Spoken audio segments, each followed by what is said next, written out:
کہہ دو کہ اللہ جسے چاہتا ہے گمراہ کرتا ہے، اور جو اس کی طرف رجوع ہوتا ہے اس کو اپنی طرف کا رستہ دکھاتا ہے، یعنی ان کو جو ایمان لاتے اور جن کے دل اللہ کی یاد سے آرام پاتے ہیں ان کو۔ اور سن رکھو کہ اللہ کی یاد سے ہی دل آرام پاتے ہیں۔ جو لوگ ایمان لائے اور عمل نیک کیے ان کے لیے خوشحالی اور عمدہ ٹھکانہ ہے۔ اور اگر شیطان کی طرف سے تمہارے دل میں کسی طرح کا وسوسہ پیدا ہو تو اللہ سے پناہ مانگو، بے شک وہ سننے والا ہے، سب کچھ جاننے والا ہے۔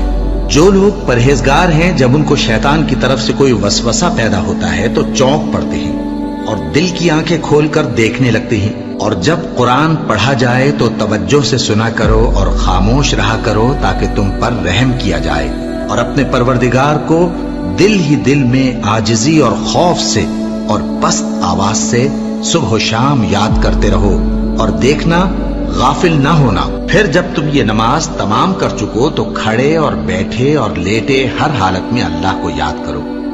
پھر جب تم مطمئن ہو جاؤ تو پورے آداب کے ساتھ نماز پڑھو۔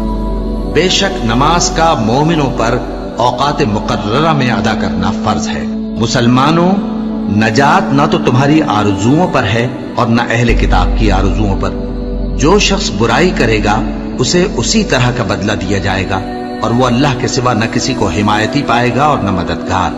اور جو کوئی رحمان کی یاد سے آنکھیں بند کر لے یعنی تغافل کرے، ہم اس پر ایک شیطان مقرر کر دیتے ہیں تو وہ اس کا ساتھی ہو جاتا ہے، اور یہ شیطان ان کو رستے سے روکتے رہتے ہیں اور وہ سمجھتے ہیں کہ وہ سیدھے رستے پر ہیں، یہاں تک کہ جب وہ ہمارے پاس آئے گا تو اس شیطان سے کہے گا کہ کاش مجھ میں اور تجھ میں مشرق و مغرب کا فاصلہ ہوتا، تو برا ساتھی ہے۔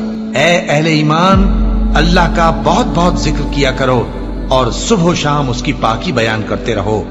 وہی تو ہے جو تم پر رحمت بھیجتا ہے اور اس کے فرشتے بھی، تاکہ تم کو اندھیروں سے نکال کر روشنی کی طرف لے جائے۔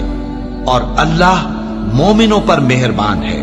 اور صبح و شام اپنے پروردگار کا نام لیتے رہو، اور رات کو بڑی دیر تک اس کے آگے سجدے کرو اور اس کی پاکی بیان کرتے رہو۔ اے نبی، یہ کتاب جو تمہاری طرف وحی کی گئی ہے اس کو پڑھا کرو، اور نماز کے پابند رہو۔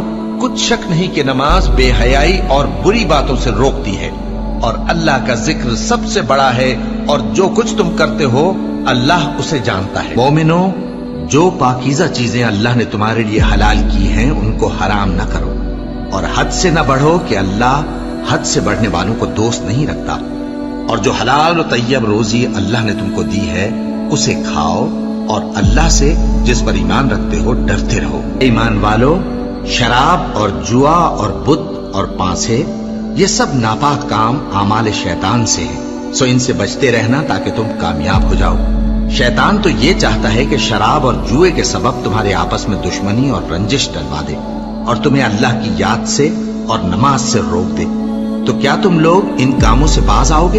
جو شخص نیک اعمال کرے گا، مرد ہو یا عورت، اور وہ مومن بھی ہوگا، تو ہم اس کو دنیا میں پاک زندگی بسر کروائیں گے اور آخرت میں ان کے اعمال کا نہایت اچھا صلہ دیں گے۔ سو جب تم قرآن پڑھنے لگو تو شیطان مردود سے اللہ کی پناہ مانگ لیا کرو۔ حقیقت یہ ہے کہ جو مومن ہیں اور اپنے پروردگار پر بھروسہ رکھتے ہیں ان پر اس کا کچھ زور نہیں چلتا۔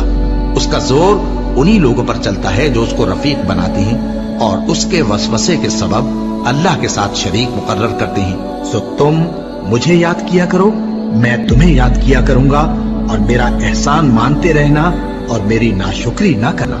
اے ایمان والو، صبر اور نماز سے مدد لیا کرو، بے شک اللہ صبر کرنے والوں کے ساتھ ہے۔ اے اطمینان والی جان، اپنے پروردگار کی طرف لوٹ چل، تو اس سے راضی، وہ تجھ سے راضی، سو تو میرے خاص بندوں میں شامل ہو جا اور میری بہشت میں داخل ہو جا۔